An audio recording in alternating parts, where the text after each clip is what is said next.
এবার শ্রদ্ধা জোর করে অব্বয়ের কাছ থেকে স্ত্রীর অধিকার নিল। শুধু তাই না, ঘটে গেল অব্বয় এবং শ্রদ্ধার রোমাঞ্চকর ঘটনা। আর এদিকে কীর্তি ভূত সেজে সাম্বির রুমে ঢুকে সাম্বিরকে ভয় দেখিয়ে বলল, তোরা যদি টিপাটি পরিবার থেকে না চলে যাস তাহলে তোর মা সহ তোকে মেরে ফেলবো। হ্যালো বিয়াস, কেমন আছেন সবাই? আশা করি সকলেই ভালো আছেন। ছবি আজ আপনাদের জন্য নিয়ে এলাম ভাগ্যরেখা ধারাবাহিক নাটকের 255 নম্বর পর্বে সুন্দর একটি এক্সপ্লেনেশন। ছবি আজ ভিডিওটির মূল টপিকে ফিরে যাব। তার আগে যারা আমাদের এই ইউটিউব চ্যানেলে নতুন আছেন অবশ্যই আমাকে নিজের ভাই মনে করে চ্যানেলটি সাবস্ক্রাইব করে পাশে থাকা বেল আইকনটি বাজিয়ে রাখবেন। ছবি আজ ভাগ্যরেখা ধারাবাহিক নাটকের 255 নম্বর পর্বের প্রথম দিকে আপনারা দেখতে পারবেন অব্বয় রাগ করে রুমের ভিতরে চলে আসলে শ্রদ্ধা অব্বয়কে বলে, অব্বয় তুমি এসেছো ভালো হয়েছে, আর তুমি বলো তো আমার কাপড় চোপড় গুলো আমি কোথায় রাখি? আর তখনই অব্বয় বলে, কাপড় চোপড় গুলো রুমের বাইরে রাখো, আর তুমিও এই রুম থেকে বের হয়ে চলে যাও। তখনই শ্রদ্ধা বলে, কি বলো অব্বয়, স্বামী স্ত্রীর কাপড় চোপড় তো এক রুমেই রাখে তাই না, কোথায় রাখবো আমার কাপড় চোপড়? তখনই অব্বয় বলে, কিসের স্বামী স্ত্রী, আমাদের তো 6 বছর আগেই সম্পর্ক নষ্ট হয়ে গেছে। সেই মুহূর্তে শ্রদ্ধা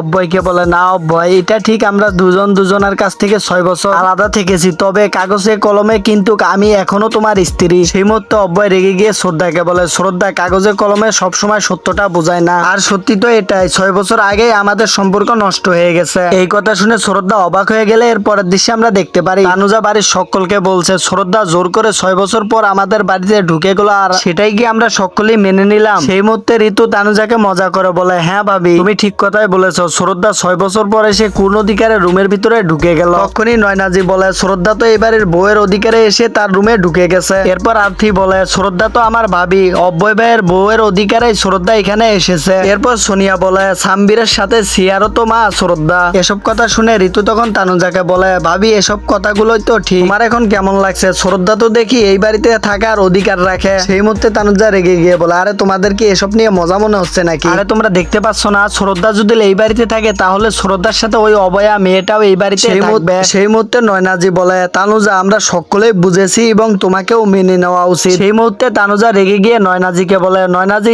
আমাদেরকে জ্ঞান না দিয়ে তোমার বৌমাকে একটু বুঝাও, আজকে তার জন্যই আমাদেরকে এত কিছু সহ্য করতে হচ্ছে। সেই মুহূর্তে সোনিয়া বলে, আন্টি জানি না তোমার কোন দিক থেকে আমাকে ভুল মনে হচ্ছে, তবে শ্রদ্ধা এই বাড়ি থেকে চলে যাওয়ার পর আমাদের খুশিটাই নষ্ট হয়ে গেছে, আর শ্রদ্ধা যখন ডিপাটি পরিবারে একবার ফিরে এসেছে এখন সকলেই খুশিতেই থাকবে। সেই মুহূর্তে আমরা দেখতে পারি কীর্তি এসব কিছু দূর থেকেই দেখছিল। কীর্তি তখন মনে মনে ভাবছিল, তোমরা যাই করো না কেন শ্রদ্ধাকে আমি কোনোভাবে এই বাড়িতে থাকতে দেব না, এর জন্য আমাকে যাই করা লাগুক আমি তাই করার জন্য প্রস্তুত। এরপরের দৃশ্যে আমরা দেখতে পারি শ্রদ্ধা কাপড় চোপড় গুলো আলমারিতে রাখতেই যাবে, তখনই অব্বয় বাধা দিলে শ্রদ্ধা অব্বয়কে বলে, আচ্ছা ঠিক আছে, তুমি যদি আলমারিতে আমার কাপড় চোপড় না রাখতে দাও তাহলে আমি সব কাপড় চোপড় বিছানার উপরে রাখছি। এ কথা বলে শ্রদ্ধা যখন কাপড় চোপড় গুলো সব বিছানার উপরে রাখে, বিছানার উপরে অব্বয় তাকিয়ে দেখে বিছানাটা কেমন দেখা যাচ্ছে। এরপর অব্বয় শ্রদ্ধাকে বলে, শ্রদ্ধা তোমার কি মাথা নষ্ট হয়ে গেল? সেই মুহূর্তে শ্রদ্ধা অব্বয়কে বলে, তুমি তো বললে আলমারিতে আমার কাপড় চোপড় রাখা যাবে না, এই জন্যই তো কাপড় চোপড় গুলো এভাবে রাখলাম। তখনই অব্বয় রেগে গিয়ে বলে, আচ্ছা ঠিক আছে, তুমি যদি কাপড় চোপড় এভাবে রাখো তাহলে আমি আমার কাপড় চোপড় নিয়ে বাইরে চলে যাচ্ছি। শ্রদ্ধা তখন অব্বয়কে বাধা দিয়ে বলে, তুমি যদি তোমার কাপড় চোপড় নিয়ে বাইরে চলে যাও তাহলে আমিও আমার কাপড় চোপড় নিয়ে বাইরে চলে যাব, তুমি যেখানে যাবে সেখানেই আমি চলে যাব তোমার সাথে, আর তুমি কোন রুমে যাবে আমাকে বলো, আমিও যাচ্ছি তোমার সাথে। সেই মুহূর্তে অব্বয় রেগে গেলে শ্রদ্ধা বলে, স্বামী স্ত্রীর কাপড় চোপড় তো এক রুমেই থাকা উচিত তাই না? এরপর অবশেষে অব্বয় রাজি হয়ে বলে, আচ্ছা ঠিক আছে, ছোট আলমারিটা আমার আর বড় আলমারিটাতে তুমি কাপড় চোপড় রাখবে। এরপরের দৃশ্যে দেখা যায় সাম্বির সিয়ার রুমে যাচ্ছে, আর তখনই সিয়া সাম্বিরকে বলছে, এটা আমার রুম, এখানে আমি থাকবো। তখনই সাম্বির বলে, মা তো বললো। সেই মুহূর্তে সিয়া সাম্বিরকে বলে, তাহলে তুমি তোমার মায়ের কাছে গিয়েই থাকো। এরপর কিয়ারা বলে,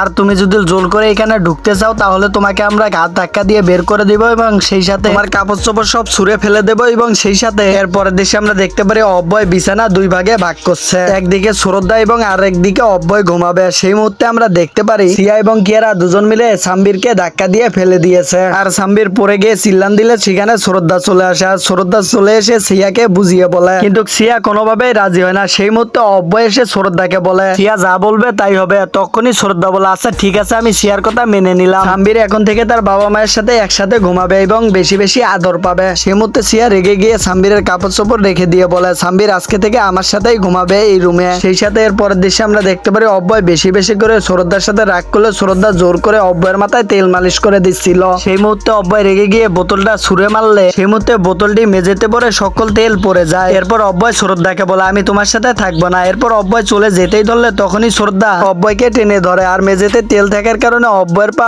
স্লিপ কেটে যায়। এরপর অব্বয় এবং শ্রদ্ধা দুজন দুজনের উপরে হোঁচট খেয়ে পড়ে যায় এবং এর পরের দৃশ্যে আমরা দেখতে পারি কিয়ারা এসে সিয়াকে বলছে আমার ঘুম পাচ্ছে না, চলো আমরা দুজন মিলে মুভি দেখতে যাই। সেই মুহূর্তে সিয়া এবং কিয়ারা মুভি দেখতে গেলে রুমের ভিতরে শুধু সাম্বির একাই থাকে। আর সেই মুহূর্তে কেউ একজন ভূত সেজে সাম্বিরের সামনে আসে আর সাম্বির অনেক ভয় পেয়ে যায়। আর সাম্বির ভয় পেয়ে গেলে তখনই শ্রদ্ধা ঘুম থেকে ওঠে। এরপর শ্রদ্ধার সন্দেহ মনে হলে শ্রদ্ধা সাম্বিরের কাছে চলে যায়। সেই মুহূর্তে আমরা দেখতে পারি ভূত সাজা লোকটি সাম্বিরকে বলছে তুই এবং তোর মা যদি এই বাড়ি থেকে চলে না যাস তাহলে তোদের দুজনকেই আমি মেরে ফেলবো। সেই মুহূর্তে শ্রদ্ধা ওখানে পৌঁছে শুধু সাম্বিরকে দেখতে পায় আর সাম্বির অনেক ভয় পেয়ে রয়েছে। শ্রদ্ধা তখন বারবার জিজ্ঞেস করলে সাম্বির সিয়াকে বলে মা কেউ একজন ভূতের ছদ্মবেশ ধরে এখানে এসে আমাকে ভয় দেখিয়ে বলেছে আমরা দুজন যদি এই বাড়ি থেকে চলে না যাই তাহলে কিন্তু আমাদের দুজনকেই মেরে ফেলবে। সেই মুহূর্তে সিয়া এবং অব্বয় চলে আসে আর তখনই শ্রদ্ধা অব্বয়কে বলে অব্বয় এই রুমে কেউ একজন এসেছিল এবং সাম্বিরকে ভয় দেখিয়েছে। তখনই অব্বয় বলে এই রুমে তো কেউ আসতে পারবে না, সিয়া তো এতদিন ধরে এই রুমেই ছিল কখনো ভয় পায়নি, সাম্বির হয়তো বা কোনো ভয়ঙ্কর স্বপ্ন দেখেছে। তখনই শ্রদ্ধা মনে মনে ভাবে তুই যেই হস না কেন তোকে একবার হাতের কাছে পেলে কোনোভাবেই ছাড়বো না। So viewers